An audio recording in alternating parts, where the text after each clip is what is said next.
Chapter 15. The Law of Victory. Leaders find a way for the team to win.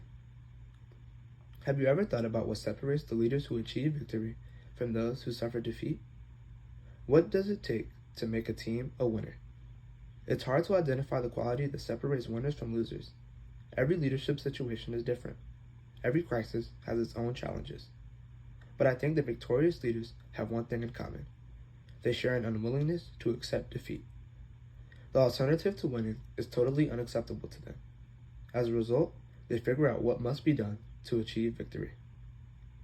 This was his finest hour. Crisis seems to bring out the best and the worst in leaders because at such times the pressure is intense and the stakes are high.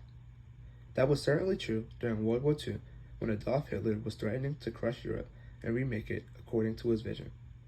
But against the power of Hitler and his Nazi hordes stood a leader determined to win, a practitioner of the law of victory, Winston Churchill, the British Prime Minister. He inspired the British people to resist Hitler and ultimately win the war. Long before he became Prime Minister in 1940, Churchill spoke out against the Nazis. He seemed like the lone critic in 1932 when he warned, "Do not delude yourselves. Do not believe that all Germany is asking for is equal status. They are looking for weapons, and when they have them, believe me, they will ask for the return of lost territories or colonies." As a leader, Churchill could see what was coming, and he was trying to prepare the people of England for what he saw as an inevitable fight. In successive years, Churchill continued to speak out against the Nazis, and when Hitler annexed Austria in 1938, Churchill said to members of the House of Commons, "For 5 years, I have talked to the House on these matters, not with very great success. I have watched this famous island descending, incontinently, fecklessly, the stairway which leads to a dark gulf.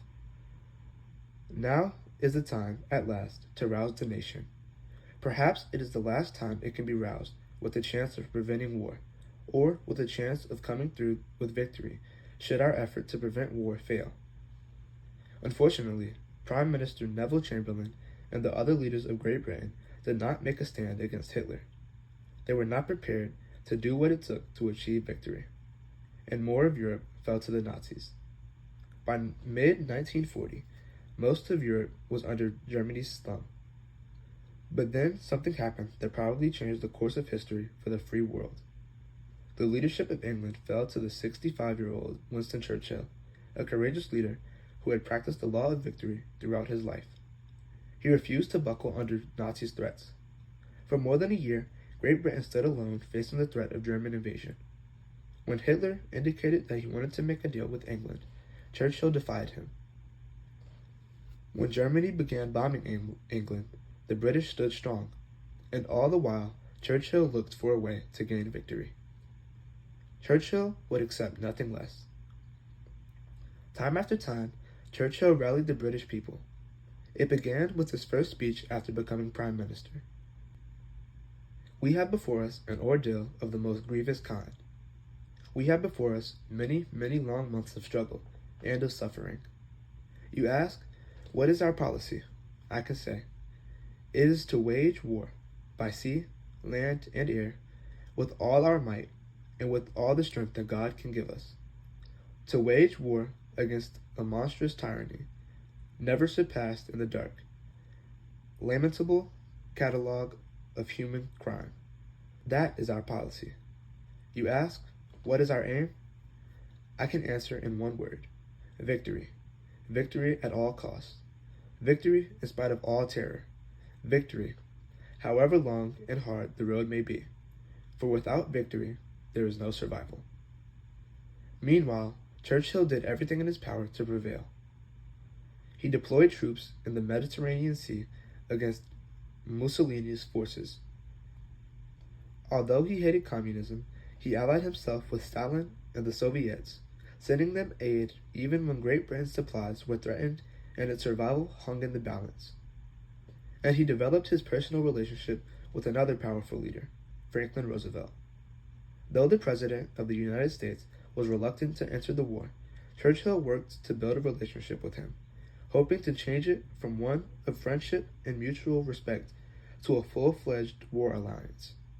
In time, his efforts paid off. On the day the Japanese bombed Pearl Harbor, ushering the United States into the war, Churchill is said to have remarked to himself, "So we have won after all." Another leader dedicated to victory. When Churchill sought the aid of Franklin Roosevelt, he was enlisting a leader who had practiced the law of victory for decades. It was a hallmark of Roosevelt's entire life. He had found a way to achieve political victory while winning over polio. When he was elected president and became responsible for pulling the American people out of the Great Depression, it was just another impossible situation that he learned how to fight through. And fight he did. Through the 1930s, the country was slowly recovering, due in large part of his leadership. The stakes during the war were undoubtedly high. Pulitzer Prize-winning historian Arthur Schlesinger, Jr. noted, "The Second World War found democracy fighting for its life.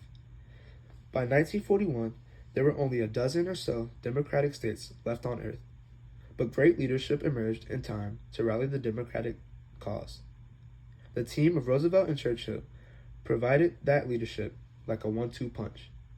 Just as the Prime Minister had rallied England, the President brought together the American people and united them in a common cause as no one ever had before or has since."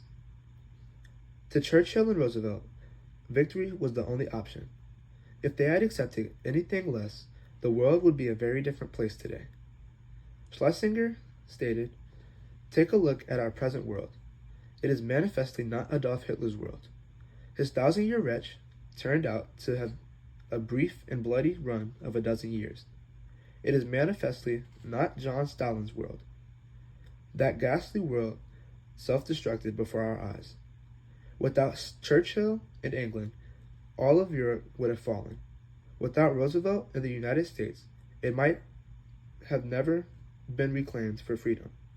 But not even an Adolf Hitler and the army of the Third Reich could stand against two leaders dedicated to the law of victory. Great leaders find a way to win. When the pressure is on, great leaders are at their best. Whatever is inside them comes to the surface. In 1994, Nelson Mandela became president of South Africa following that country's first full elections at the end of its apartheid government.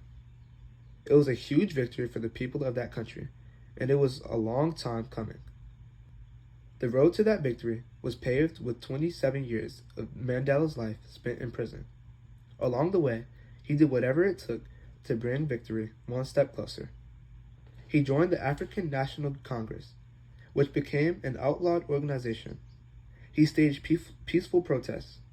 He went underground and traveled overseas to try to enlist support. When he needed to, he stood trial and accepted a prison sentence with dignity and courage. And then the time was right. He negotiated changes in the government with F.W. de Klerk. Mandela describes himself as an ordinary man who had become a leader because of extraordinary circumstances. I say he is a leader made extraordinary because of the strength of his character and his dedication to victory for his people. Mandela found a way to win, and that's what leaders do for their people. You can see it every day. The best leaders feel compelled to rise to a challenge and do everything in their power to achieve victory for their people. In their view, leadership is responsible. Losing is unacceptable. Passion is unquenchable. Creativity is essential. Quitting is unthinkable. Commitment is unquestionable. Victory is inevitable. With that mindset, they embrace the vision and approach the challenges with the resolve to take their people to victory. We can often see the law of victory in action at sporting events. In other areas of life, leaders do most of their work behind the scenes, and you never get to see it. But at a ball game, you can actually watch a leader as he works to achieve victory. And when the game ends, you know exactly who won and why. Games have immediate and measurable outcomes. One of the greatest sports leaders when it came to the law of victory was basketball's Michael Jordan. He was an awesome athlete, but he was also an exceptional leader. He lived and breathed the law of victory every day that he played. When the game was on the line, Jordan found a way for the team to win. His biographer, Mitchell Krugel, says that Jordan's tenacity and passion for victory were evident in every part of his life. He even showed both in practice when his team, the Chicago Bulls, would scrimmage. Krugel explains, "At Bulls practices, the starters were known as the white team. The second five wore red." Former Bulls coach Laurie had Jordan playing with the white team from his first day. With Jordan and teammate Woolridge, the white team easily rolled up leads of 8-1 or 7-4 in games to 11. The loser of these games always had to run extra wind sprints after practice. It was about that time of the scrimmage that Laurie would switch Jordan to the red team, and the red team would wind up winning more often than not. Jordan showed the same kind of tenacity every time he took the court. Early in his career, Jordan relied heavily on his personal talent and efforts to win games. But as he matured, he turned his attention more to being a leader and making the team play better. Jordan thinks that many people have overlooked that. He once said, "That's what everybody looks at when I miss a game. Can they win without me? Why doesn't anybody ask why or what it is I contribute that makes a difference? I bet nobody would ever say they miss my leadership or my ability to make my teammates better." Yet, that is exactly what he provides. Leaders always find a way for the team to win. Finding a way to help their team win has been the mark of many outstanding basketball players of the past. A player such as Boston center Bill Russell measured his play by whether it helped the whole team play better. And the result was a remarkable 11 NBA titles. Lakers guard Magic Johnson, who was named NBA Most Valuable Player 3 times and won 5 championships, was an outstanding scorer. But his greatest contribution was his ability to run the team and get the ball into the hands of his teammates. And Larry Bird, who made things happen for the Celtics in the 1980s, showed that he was a team leader, not only as a player. He was named Rookie of the Year, became the MVP 3 times, and led his team to 3 NBA championships, but also as a coach. In his first year as head coach of the Indiana Pacers, he was named NBA Coach of the Year after leading his team to a 58-24 record, the best winning percentage in franchise history. Good leaders find a way for their teams to win. That's the law of victory. Their particular sport is irrelevant. Michael Jordan, Magic Johnson, and Larry Bird did it in the NBA. John Elway and Joe Montana did it in the NFL. Elway led his team to more fourth-quarter victories than any other quarterback in NFL history. Pelé did it in soccer, winning an unprecedented 3 World Cups for Brazil. Leaders find a way for the team to succeed. 3 components of victory. Whether it's a sports team, an army, a business, or a non-profit organization, victory is possible as long as you have 3 components that contribute to a team's dedication to victory. Number 1, unity of vision. Teams succeed only when the players have a unified vision, no matter how much talent or potential is there. A team doesn't win the championship if its players are working from different agendas. That's true in professional sports. That's true in business. That's true in nonprofits. I learned this lesson in high school when I was a junior on the varsity basketball team. We had a very talented group of kids, and many people had picked us to win the state championship. But we had a problem. The juniors and seniors on the team refused to work together. It got so bad that the coach eventually gave up trying to get us to play together and divided us into 2 different squads for our games. One comprised of seniors, the other comprised of juniors. In the end, the team had miserable results. Why? We didn't share a common vision. People played for their fellow classmen, not the team. Number 2, diversity of skills. It almost goes without saying that a team needs diversity in skills. Can you imagine a whole hockey team of goalies or a football team of quarterbacks? How about a business where there are only salespeople or nothing but accountants? Or a nonprofit organization with just fundraisers or only strategists? It doesn't make sense. Every organization requires diverse talents to succeed. Some leaders have blind spots in this area. In fact, I used to be one of them. I'm embarrassed to say there was a time in my life that I thought that if people would just be more like me, they would be successful. I'm wiser now and understand that every person has something to contribute. We're all like parts of the human body. For that body to do its best, it needs all of its parts, each doing its own job. I recognize how each person on my team contributes using his or her unique skills, and I express my appreciation for them. The newer you are to leadership, and the stronger your natural leadership ability, the more likely you will be to overlook the importance of others on the team. Don't fall into that trap. Number 3, a leader dedicated to victory and raising players to their potential. It's true that having good players with diverse skills is important. As former Notre Dame head football coach Lou Holtz said, "You've got to have great athletes to win. I don't care who the coach is.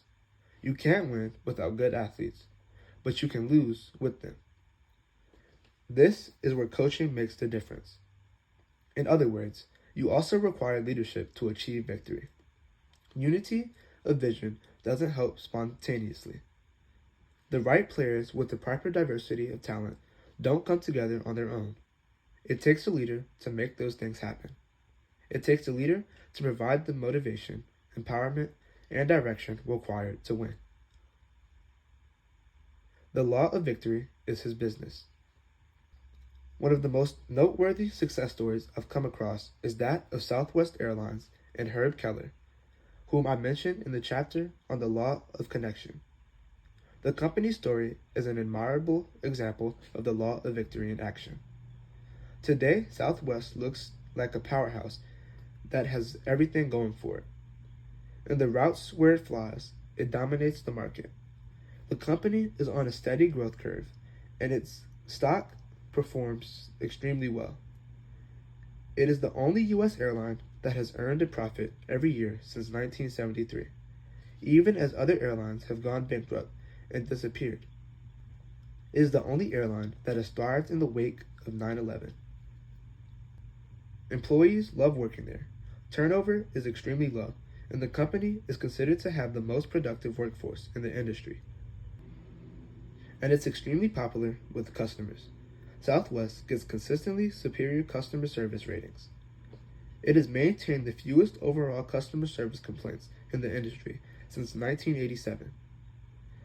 Given Southwest's current position, you might think it has always been a powerhouse. That's not the case. In fact, it's a testament of the law of victory that the company even exists today. The airline was begun in 1967 by Rollin King, owner of a small commuter air service in Texas, John Parker, a banker, and Herb Keller, an attorney. But it took them 4 years to get their first plane off the ground. As soon as the company incorporated, Braniff, Trans-Texas, and Continental Airlines all tried to put it out of business, and they almost succeeded. One court battle followed another, and one man, more than any other, made the fight his own, Herb Keller. When their startup capital was gone, and they seemed to be defeated, the board wanted to give up. However, Keller said, "Let's go one more round with them. I will continue to represent the company in court, and I'll postpone any legal fees and pay every cent of the court costs out of my own pocket." Finally, when their case made it to the Texas Supreme Court, the trio won, and they were at last able to put their planes in the air. Once it got going, Southwest hired experienced airline leader Lamar Muse as its new CEO. He, in turn, hired the best executives available. And as other airlines kept trying to put them out of business, Keller and Muse kept fighting, in court and in the marketplace. When they had trouble filling their planes going to and from Houston, Southwest began flying into Houston's Hobby Airport, which was more accessible to commuters because of its proximity to downtown. When all the major carriers moved to the newly created Dallas-Fort Worth Airport, Southwest kept flying into convenient Love Field. When the airline had to sell one of its 4 planes to survive, the executives figured out a way for their remaining planes to be on the ground no longer than an amazingly short 10 minutes between flights. That way, Southwest could maintain routes and schedules. And when they couldn't figure out any other way to fill their planes, they pioneered peak and off-peak pricing, giving leisure travelers a huge break in the cost of fares. Through it all, Keller kept fighting and helped keep Southwest alive.